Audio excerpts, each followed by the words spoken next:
క్రీస్తును ఎరగకుండా మరణిస్తే పరలోకమా, మరో లోకమా, నరకలోకమా? ఇక్కడ రెండు ఉన్నాయి. క్రీస్తుని ఎరగ కంటే విన్నాక కూడా ఎరగలేదా, నమ్మలేదా? అది వేరు. అసలు ఒక్కసారి కూడా యేసుప్రభు గురించి వినలేదా? వినని వారి సంగతి ఏంటి? ఈ విషయాలు మనం తెలుసుకుందాం. రాసుకుని పెన్ పేపర్ తీసుకొని మార్క్స్ వార్త 16:15-16 సర్వలోకంలోకి వెళ్ళి సర్వ సృష్టికి సువార్తను ప్రకటించుడి, నమ్మి బాప్తిసం పొందేవాడు రక్షించబడును, నమ్మని వానికి శిక్ష విధించబడును. అంటే సువార్త ప్రకటించబడాలి, ప్రజలు వినాలి. విన్నాక నాకు వద్దు ఈ సువార్త, నాకు ఈ దేవుడు వద్దు, నాకు ఈ రక్షకుడు వద్దు, ఈయనిచ్చే స్వస్థత, నాకు రక్షణ అక్కర్లేదు, నా ఆత్మకు పాపక్షమాపణ అవసరం లేదు అని ఎవరైతే అనుకుంటారో వారి జీవితంలో రక్షణ కోల్పోతున్నారు. అసలు వినలేదు. అడవిలో ఉన్నవారు, అరణ్యంలో ఎక్కడో ఉన్నారు, వారు ఎప్పుడూ వినలే యేసు ప్రభు గురించి, ఒక్కసారి కూడా వినలా. మరి వారి ఆత్మలు చనిపోతుంటారు కదా. మరణం అనేది ఖాయమే కదా. పుట్టిన వారు గిట్టగా తప్పదని, ఈ భూమి మీదకి వచ్చిన వారు తిరిగి వెళ్ళక తప్పదని, మానవ జీవితం భూమి మీద యాత్రికులు, పరదేశులని, ఎంత గొప్పవారైనా, ఎంత మంచివారైనా, ఎంత నీతిగా ఉన్నా, భక్తిగా ఉన్నా, దుష్టత్వంతో ఉన్నా, అవినీతిలో ఉన్నా, వారు కూడా ఏదో ఒక రోజు ఈ లోకాన్ని విడవక తప్పదని. మరి వారి ఆత్మలు ఎక్కడికి వెళ్తాయి? క్రీస్తు గురించి ఎవరు వారికి చెప్పలే. అక్కడి దాకా ఎందుకు? మీలో మీ తాతలు ముత్తాతలు విని ఉండకపోవచ్చు. యేసు ప్రభు వారి సువార్త వారు ఎప్పుడు ఒక్కసారి కూడా విని ఉండకపోవచ్చు. వారిలో కొందరు భక్తిగా బతుకుంటారు, నీతి న్యాయాలు కలిగిన వారు కూడా ఉంటారు. ఇప్పటికీ ఉన్నారు కొంతమంది భక్తి కలిగిన వారు. ఇతర మతాల్లో చాలా నీతిగా, పొరుగువానిది ఏమి ఆశించకుండా, తనకు కలిగిన దాంతో తృప్తి కలిగి, జాగ్రత్త పడుతూ, కష్టపడుతూ, ఉన్న దాంట్లో ఇతరులకు పెడుతూ, నీతిగా, న్యాయంగా బతకాలని, ధర్మంగా ఉండాలని ప్రయత్నించేవారు అన్ని మతాల్లో ఉన్నారు. మరి వీళ్ళు మరణిస్తే వీరి ఆత్మలు ఎక్కడికి వెళ్తాయి? మరి పసిపిల్లలు ఉంటారు, వారు ఎక్కడికి వెళ్తారు? అంగహీనులు ఉంటారు, అంటే వారికి అసలు చెవులు వినబడవు, సువార్త వినరు, వారికి నోరు ఉండదు, ఎప్పుడు మాట్లాడుండరు. యేసు ప్రభా నా హృదయంలోకి రమ్మని ఎప్పుడు పిలవలా. మూగివారు యేసు ప్రభా నా హృదయంలోకి రమ్ము, నా పాపాలు క్షమించమని అడగలే. మరి వారి సంగతి ఏంటి? వారి ఆత్మలు ఎక్కడికి వెళ్తాయి? అసలు మతిస్థిమతో లేనివారు, అసలు బ్రెయిన్ డెడ్, కొంతమంది బ్రెయినే పని చేయదు. మరి వారు ఎక్కడికి వెళ్తారు? వారు ఎక్కడున్నట్టు అది కూడా మనం తెలుసుకోవాలి కదా. మనుషులున్న ఒక ఆత్మ వెళ్ళిపోతుంది. పైకి వెళ్తున్న వ్యక్తి, పడుకున్న వ్యక్తి ఒకేలా ఉన్నారు. వెళ్ళిపోతుంది ఎవరు? పడుకున్నది ఎవరు? పడుకున్నది దేహం, శరీరము, పైకి వెళ్ళిపోతుంది ఆత్మ. కోడిగుడ్లోని పెంకులో నుండి కోడిపిల్ల బయటకు వస్తుంది. మీరు గమనించండి, పెంకును పగలగొట్టిన పెంకు దేనికి సదృశ్యం? శరీరం అని అనుకుందాం. బయటకు వచ్చిన కోడిపిల్ల, దానిలో ఉదాహరణకు చెప్తున్నాను, మీ ఆత్మ అనుకోండి. పెంకు అని శరీరంను పగలగొట్టుకొని ఆత్మ బయటకు వచ్చేస్తుంది. కోడిగుడ్లో నుండి 21 రోజుకు బయటకు వచ్చిన కోడిపిల్ల ఎవరిని వెతుకుతుంది చెప్పండి? పెంకు చుట్టూ తిరుగుతుందా? అయ్యో పెంకు పోయినే, నేను పెంకులో ఉండేదాన్ని, నేను బయటకు వచ్చేసాను, నేను నా పెంకు వేరైపోయాని నా పెంక అని ఏడుస్తుందా? ఏడవదు. పెంకు చుట్టూ తిరుగుతుందా? తిరగదు. మరి ఎక్కడికి వెళ్తుంది? లోకంలో అన్ని చూసి వస్తానని చెప్పి బయలుదేరుతుందా? బయలుదేరదు. ఎవరిని చూడాలనుకుంటుంది? తల్లిని. తన తల్లిని చూడాలని ఆశపడుతుంది. అలాగే మన ఆత్మ దేవుడిని గుర్తుపడుతుంది, ప్రభుతో కూడా గడపాలని ఆశపడుతుంది. మనుషులున్న ఆత్మ యెహోవా పెట్టిన దీపం అని సామెత 20:27 రాయబడింది. ప్రసంగి 12:7 మన్నైనది మట్టికి చెరగా ఆత్మ తను అనుగ్రహించిన దేవుని యొద్దకు తిరిగి మరలిపోవును అన్నాడు. ఆత్మను అనుగ్రహించిన దేవుడైన ప్రభువే గనుక మళ్ళీ ఆత్మ ఆయన ఎందుకు వెళ్ళాలని ఆశపడుతుంది. కోడిగుడ్లోండి బయటకు వచ్చిన కోడిపిల్ల తన తల్లిని వెతుకున్నట్టుగా మన దేహంలో నుండి బయటకు వచ్చిన మన ఆత్మ దేవుణ్ణే వెతుకుతుంది తప్ప బంగారాన్ని, వెండిని, లోకంలో దేన్ని వెతకదు. ఆస్తుల చుట్టూ, మీ కారుల చుట్టూ, మీ బళ్ళ చుట్టూ తిరగదు, మీకున్న ధనఘనతల వైపు తిరగదు. అది నేరుగా దేవుడిని వెతుక్కుంటుంది. అయితే అన్ఫార్చునేట్గా పాపములో మరణించిన మనిషి ఆత్మ దేవుణ్ణి చేరాలంటే చేరలేదు. ఆయన మహాపరిశుద్ధుడు, పవిత్రుడు. ఈ పాపములో మరణించక ముందు వీడు కడగబడి ఉంటే బాగుండేది. వీరాత్మ కడగబడలేదు. కడగడానికి ఎవరున్నారండి? యేసు రక్తం. మరి పాదరసం మనల్ని కడగదు. పళ్ళరసంతో కడుక్కున్నా మన పాపాలు పోవు. పాదరసంతో కడిగినా పోదు, పాలతో కడిగినా పోదు. మనిషి పాపాలు పోవాలంటే ఏం చేసినా పోవు. అందుకే పరిశుద్ధ రక్తంతోనే కడగబడాలి. పరిశుద్ధ రక్తం యేసు ప్రభువారు మన కోసం ఇచ్చాడు. నిజమే, పరిశుద్ధుని చూడాలంటే పరిశుద్ధుని రక్తంలో కడగబడాలి. పరిశుద్ధుని చూడాలంటే అందరికీ ఆశ ఉంది. పరలోకం వెళ్తారంటే అందరూ చేయెత్తుతారు. అందరికీ ఆశే, కానీ అక్కడికి వెళ్ళాలంటే పరిశుద్ధ రక్తంలో కడగబడాలి. అసలు ఈ రక్తం గురించి, యేసు రక్తం గురించి, శిలువ యాగం గురించి, త్యాగం గురించి, పాప పరిహారం గురించి ఇవేమీ వినని వారు చాలామంది ఉన్నారు. మీరు ఏ మతంలోనికి వెళ్ళండి, అన్ని మతాల్లో ఏమంటారంటే పాప పరిహారం ఉండాలి, పాపక్షమాపణ నీకు జరగాలి కాబట్టి నువ్వు ఈ పని చేయి, ఆ పని చేయి, ఆ పని చేయి, ఈ పని చేయి అంటారు. మరి యేసు ప్రభువారు ఏమన్నారంటే మీరు ఏం చేయనక్కర్లేనా, మీరు ఎన్ని చేసినా పాపం చేతుల్లో చేస్తారు, మీరు ఎంత చేసినా అది పాపమే అవుతుంది. పాపి తన చేతులతో ఏది చేసినా అది పాపమే కనుక మీ కొరకు నేను సమస్తం చేశాను, నేను పరిశుద్ధ రక్తాన్ని చిందించాను, అక్కడికి వచ్చి కడుక్కోండి, మీ మనస్సు మీ ఆత్మ శరీరాన్ని కడుక్కోమన్నాడు. అది మనకు తెలిసిన సత్యం. అలా కడగబడినప్పుడు మనం పరలోక రాజ్యానికి వెళ్తామని నమ్ముచున్నాం. కానీ మనం కడగబడలేదు, ప్రభు సువార్త విని కూడా లోబడలేదు అంటే తీర్పు అయిపోయింది అక్కడే. ఎక్కడ తీర్పు అయిపోయింది? సువార్తను ప్రకటించిన సర్వలోకానికి వెళ్ళి సువార్త విన్న తర్వాత కూడా నమ్మి బాప్తిసం పొందిన వారు రక్షణ పొందుతారు. నేను నమ్మను, నాకు సువార్త వద్దు, నాకు యేసు ప్రభు వద్దు, ఆయన శిలువ యాగము త్యాగం నాకు అక్కర్లేదు, ఆయన ఎందుకు రక్తం ఖర్చాడు నాకు తెలియదు పో అని అన్నట్లయితే వారు శిక్షణ అందుదురు. ఎందుకు శిక్షణ అందుదురు? దేవుడు శిక్షిస్తాడా? కాదు, వారి పాపములే వారిని పాతాళానికి ఈడ్చుకొని పోతాయి. పాతాళానికి బలం ఉంది. 49వ కీర్తనలో రాయబడింది, పాతాళ బలము నుండి తప్పించుకోగల నరుడెవడు? అంటే ఈ లోకంలో నరులు కానీ, స్త్రీలు కానీ, పురుషులు కానీ, తెలివైన వారు కానీ, మీ పేరు గిన్నిస్ బుక్లో ఉన్నా, పిన్నిస్ బుక్లో ఉన్నా, లిమ్కా బుక్లో ఉన్నా, ప్రపంచంలో మరి ఎక్కడ ఉన్నా గొప్పవారైనా మీ ఆత్మ రక్షించుకునే శక్తి మీ దగ్గర లేదు. భూమికి కూడా బలం ఉంది తెలుసా? మీరు రాయి ఇవ్వరండి, ఇసిరేయండి, కింద వచ్చి పడుతుంది. పేపర్ ఇసిరేయండి, కిందకు వస్తుంది. మీరు ఏ వస్తువునైనా పైకి ఇసిరేస్తే అది కిందకు వచ్చి పడుతుంది. మట్టికి కూడా అయస్కాంత పవర్ ఉంది. మనకు తెలియదు కానీ గురుత్వాకర్షణ శక్తి ఉంది. ఏది పైకి వెళ్ళ కిందకు వచ్చేస్తుంది అది. అలాగనే పాతాళానికి కూడా ఒక విధమైన బలం. పాతాళం యొక్క వశము కాకుండా తన్ను తాను తప్పించుకొనగలవాడెవడు? ఒక్కడు లేడట. భూమి మీద పాపిగా మరణించిన ప్రతి వ్యక్తిని భూమండలం నుండి ఆత్మ బయటికి రాగానే లాగేస్తుంది, కిందికి లాగేస్తుంది. అక్కడ వారి ఆత్మ ఆ అంత్య తీర్పు వచ్చేంత వరకు కాలుతూ వేదన పడుతూ ఉంటారు. అట్టి స్థితి ఎవరికి రాకూడదు. అందరూ రక్షణ పొందాలని దేవుడు కోరుతున్నాడు. అందరూ అంతటా మారు మనసు పొంది రక్షణ పొందాలని దేవుడు కోరుచున్నాడు. అందుకే రక్షణ ముఖ్యం. ప్రభా నాకు కారు ఇవ్వు దేవా అనే దానికంటే ముందు రక్షణ ఇవ్వు దేవా, తర్వాత కారు. పెళ్లి చేయదేవా అంటే ముందు రక్షణ ఇవ్వు దేవా, తర్వాత పెళ్లి. నాకు ఉద్యోగం ఇవ్వుదేవా, ఉద్యోగం కంటే ముందు రక్షణ. వ్యాపారం ఇవ్వుదేవా, ముందు రక్షింపబడు, తర్వాత వ్యాపారం. Warranty guarantee. యేసును నమ్ముకున్న వాడికి పరలోకం గ్యారంటీ అని అన్నాడు. ఆయన ఇందు విశ్వాసం ఉంచేవాడు నశింపక నిత్య జీవం పొందును. యేసునందు విశ్వాసం ఉంచేవాడు నశించడు, నశింపక నిత్య జీవానికి వారసులమై ఉన్నాం.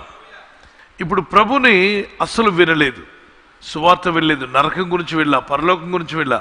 తనకు తెలిసిన భక్తిలో ఎవరినో ఆరాధించుకున్నాడు, ధర్మంగా బతికాడు, నీతిగా బతికింది ఆవిడ, ఎవరికి అన్యాయం చేయలే, ఎవరిది దోచుకోలేదు, విధవరాలను బాధ పెట్టలేదు, తండ్రి లేని వారిని హేళన చేయలేదు, ఉన్నదాంట్లో ధర్మంగా న్యాయంగా బతికారు. వారి ఆత్మలు ఎక్కడికి వెళ్తాయి? నిజమే, వారు చనిపోయినప్పుడు ఏం జరుగుతుంది? పరిచర్య చేయ దూతలు ఉన్నాయని బైబిల్ చెప్తుంది. పరిచర్య చేసే దూతలు, అవును, మినిస్టరింగ్ ఏంజల్స్ అన్నాడు. There are ministering angels, they can talk to them. ఆ దూతలు వెళ్ళి వాళ్ళతో మాట్లాడతాయి. సువార్త చేయడం మానవులైన మనకు అప్పగించాడు దేవుడు. ఆ సువార్త కూడా మనం ఫెయిల్ అయ్యి ఇతరులను రీచ్ అవ్వకపోతే మినిస్టరింగ్ ఏంజల్స్ వారు మరణించినప్పుడు వారితో మాట్లాడతాయి. అబ్రహాం యొద్దకు దూతలు వెళ్ళాయి, అబ్రహాంతో మాట్లాడే. అప్పుడు బైబిల్ లేదు, పరిశుద్ధ గ్రంథం లేదు, అప్పుడు పాస్టర్ గారు లేరు, సంఘం లేదు. కానీ దూతలు మానవ స్వరూపంలో వెళ్ళి మానవులుగానే కనబడి అబ్రహాంతో మాట్లాడాయి.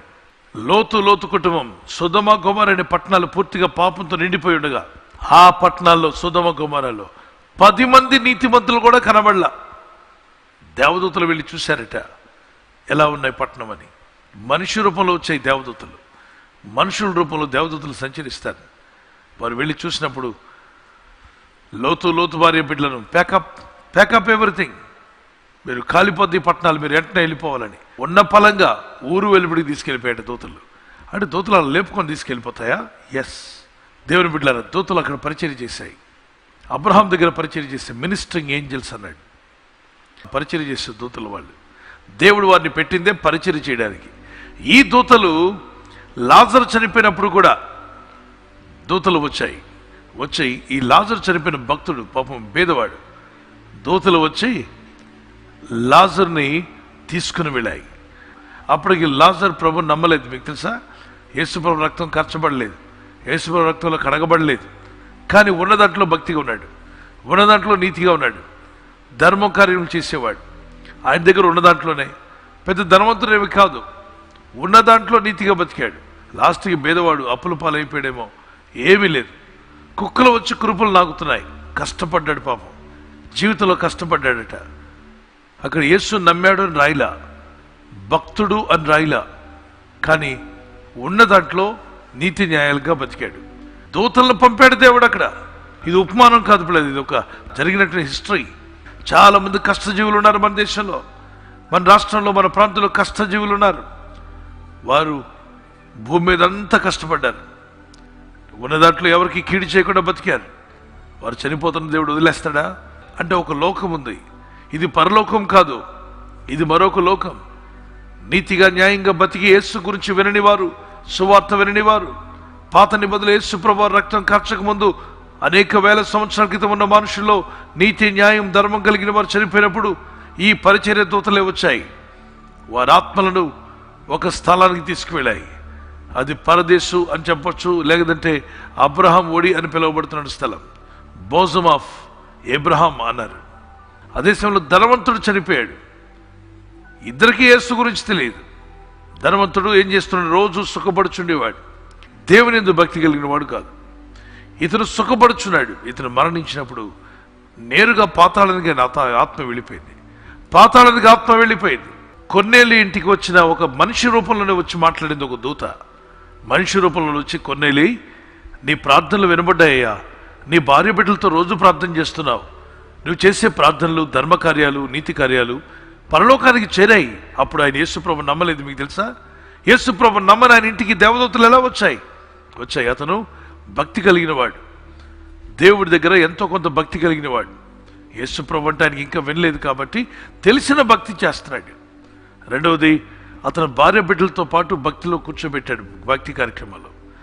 మూడవది, అతను మరొక పని కూడా చేస్తున్నాడు, దాన ధర్మాలు చేశాడు. ఈ దాన ధర్మాలు పరలోక రాజ్యం చేరాయట. అందుకే నీ ప్రార్థనలు నీ ధర్మకార్యాలు చేరే కనుక దేవుడు నన్ను పంపించాడు అని దూత వచ్చి మాట్లాడుతుంది. అయితే నీ ఆత్మకు రక్షణ కావాలి, నీ ఆత్మ పరిశుద్ధంగా కడగబడాలి. దానికి నువ్వు అర్జెంటుగా పలానా దగ్గర పేతురు గారు ఉంటారు, వెళ్ళు, ఆయన్ని పిలిపించు, ఆయన వచ్చి నీకు సువార్త చెప్తాడు, రక్షణ సువార్త, అది విను, లోబడు దానికి. అప్పుడు నీ ఆత్మకు రక్షణ కలుగుతుంది, మీ కుటుంబానికి రక్షణ కలుగుతుంది. ఆయన చెప్పినట్టుగా విని, వారు చెప్పినట్టుగా నమ్మి బాప్తిసం పొందుకో. ఈ మాటలు చెప్పింది ఎవరు? దేవదూత సాక్షాత్. ఎవరండి దూత? మినిస్టరింగ్ ఏంజెల్ అంటారు, పరిచర్య చేసే దూతలు. ఒక మనిషిలాగే వచ్చి మాట్లాడాయి. దేవుని బిడ్డలారా, ఈ ఆత్మలు నీతిగా బతికి చనిపోయిన వారి ఆత్మలకి ఈ దూతలు వచ్చి మాట్లాడతాయి. ఓకే, అసలు విని కూడా లోబడలేదనుకోండి, ఇక వాళ్ళ కర్మ అంటారు కదా, మీ కర్మ అని. అలాగే విన్నా కూడా నాకు యేసు వద్దండి, నాకు బైబిల్ వద్దండి, నా పాపలు నేను చస్తానండి, నా ఇష్టం అండి అంటారే, ఇక వాళ్ళ దగ్గరికి సువార్త వచ్చాక కూడా తృణీకరించారు కాబట్టి వారికి అవకాశం లేదు. ఏ దూతారాదు వారి దగ్గరికి, పాతాళ అగ్నిగుండం వారికి ఎదురు చూస్తూ ఉంది. తీర్పుల్లో అనేక తీర్పులు ఉన్నాయి. అయితే 3 విధాలైన తీర్పుల గురించి మాట్లాడతారు. ధర్మశాస్త్రమును బట్టి తీర్పు, సువార్తను బట్టి తీర్పు, మనస్సాక్షిని బట్టి తీర్పు. రోమపత్రికలో మనకు కనిపిస్తుంది 2వ అధ్యాయంలో. ధర్మశాస్త్రమును వెంబడించే వారికి ధర్మశాస్త్రమును బట్టి వారికి తీర్పు తీర్చబడును. సువార్తను వెంబడించే వారికి, సువార్తకు లోబడిన వారికి సువార్తను బట్టి తీర్పు తీర్చబడుతుంది. మనస్సాక్షిని బట్టి అంటే వీళ్ళు అరణ్యంలో, అడవుల్లో, కొండల్లో, కోనల్లో యేసు గురించి వినకుండా బతికిన వాళ్ళు. కానీ వాళ్ళకి మనిషి అన్నాక మనస్సాక్షి ఉంది. ఈ మనస్సాక్షి, మనిషి హృదయంలో ఒక వేదం ఉంది, మానవ హృదయంలో ఒక భక్తి వేదాన్ని దేవుడు పెట్టాడు. అడవిలో ఉన్నాడు కానీ అబద్ధం అంటే ఏంటో తెలుసు. కాబట్టి వారు మనస్సాక్షిని బట్టి తీర్పులోకి వస్తారు. దేవదూతలు వారితో మాట్లాడతాయి. రోమా 2:15 వచ్చిన, అట్టి వారి మనస్సాక్షి కూడా సాక్ష్యం ఇచ్చుచుండగను, వారి తలంపులు ఒకదాని మీద ఒకటి తప్పు మోపుచు, లేక తప్పులేదు ఈ మంచి పనే అని చెప్తూ ధర్మ శాస్త్రాసారము తమ హృదయములయందు వ్రాయబడినట్టుగా చూస్తున్నాం. ఎక్కడ రాయబడింది? ధర్మశాస్త్ర సారము తమ హృదయములందు రాయబడిందట. ఎవరు వీళ్ళు? అడవుల్లో, అరణ్యములో, కొండల్లో, కోనల్లో దేవుణ్ణి ఎరగని వారందరి హృదయంలో ధర్మశాస్త్ర సారము వారి హృదయంలో రాయబడి ఉన్నది. అందుకే ఎంతో కొంత నీతి, న్యాయం, ధర్మం అనేది ప్రపంచంలో మానవ జీవితానికి ఉంది. అందుకంటారు, నువ్వు మనిషి ఎలా, నీకు మనస్సాక్షి ఉందా అంటారు. కాబట్టి మనస్సాక్షి లోపల ఉన్న దేవుడు పెట్టిన వేదం. ఇది మాట్లాడుతుంది మనిషిని. తప్పు జరుగుతుంటే చెప్తూనే ఉంటుంది. ఉదాహరణకు అక్కడ ఒక 2000 నోట్ పడిపోయింది అనుకుందాం, ఎవరో పర్సు పడిపోయింది. అప్పుడు మీ మనస్సాక్షి ఏమంటుంది చెప్పండి. మీరు అటు ఇటు చూశారనుకోండి, అంటే ఎందుకు చూశారో తెలుసా? ఎవరైనా మిమ్మల్ని చూస్తున్నారా లేదా అని. మూడోసారి మూడో ఆలోచన వచ్చేస్తుంది, వెళ్ళు ఆ పర్సు మీద చేయబెట్టి తీసుకోమని. ఇటు నుండి మైండ్ మాట్లాడుతుంది. లోపల నుండి మనస్సాక్షి ఏమంటుంది? వద్దో, నీది కాదు, దాని జోలికి వెళ్ళకు, పిలువ, అతను వెళ్ళిపోతున్నాడు, పాపం పడేసుకున్నాడు, పిలువ, గట్టిగా కేకవేయి, బాబు ఇదిగో నువ్వు పడేసుకున్నావు, నీ పర్సు పడిపోయింది, తీసుకుని వెళ్ళు, చెప్పు చెప్పు, పిలువు అని లోపల వేదం మాట్లాడుతుంది, మనస్సాక్షి మాట్లాడుతుంది.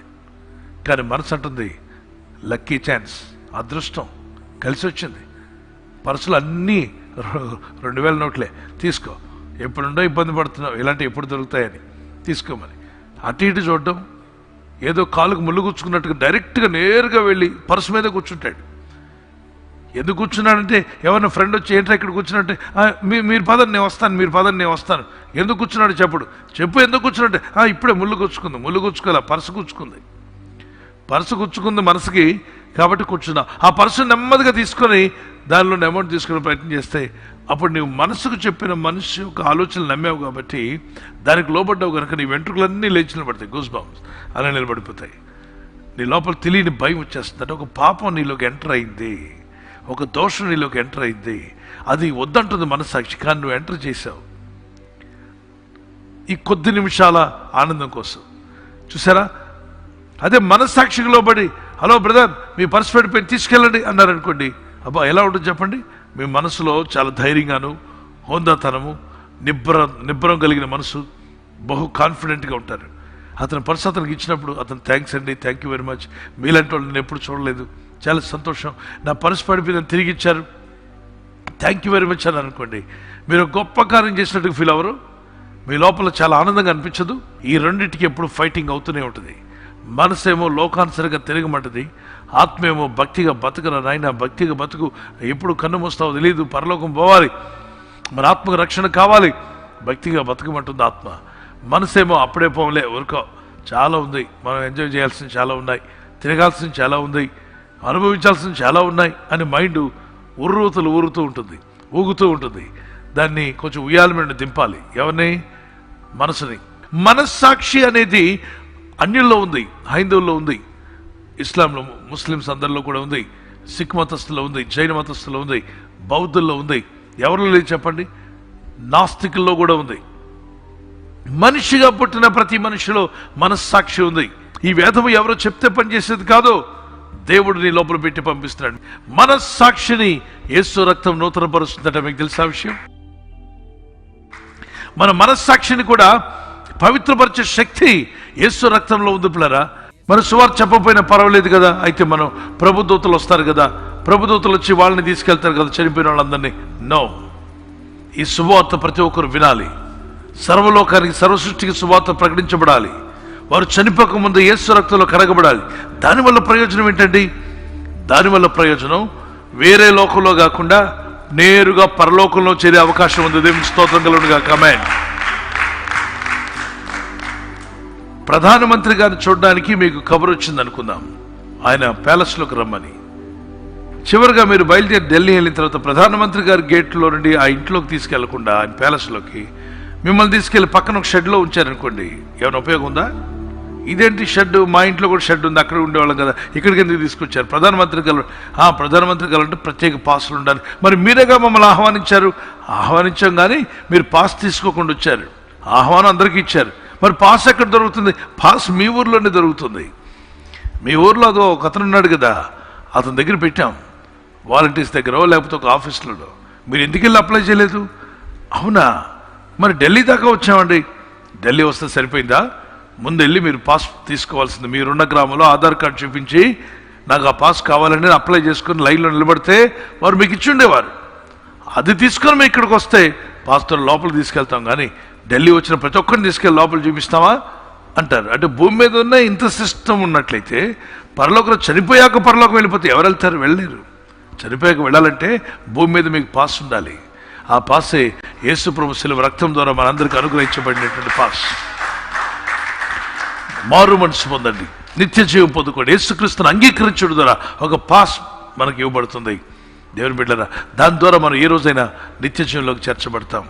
అందుకే ఎక్కడో ఏరే లోకానికి వెళ్ళడం కంటే పరలోకానికే వెళ్ళాలని ఆశపడిన ప్రతి ఒక్కరూ యేసు రక్తంలో కడగబడాలి, సువార్త వినాలి, ప్రార్థన చేసుకోవాలి. God bless you.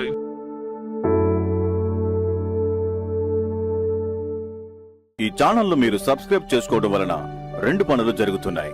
ఒకటి, సువార్త జరుగుతున్నది, ఆత్మలు రక్షించబడుతున్నాయి. రెండవది, పేదలకు, అనాథలకు ఈ ఛానల్ ద్వారా సహకారం అందించడం జరుగుతుంది.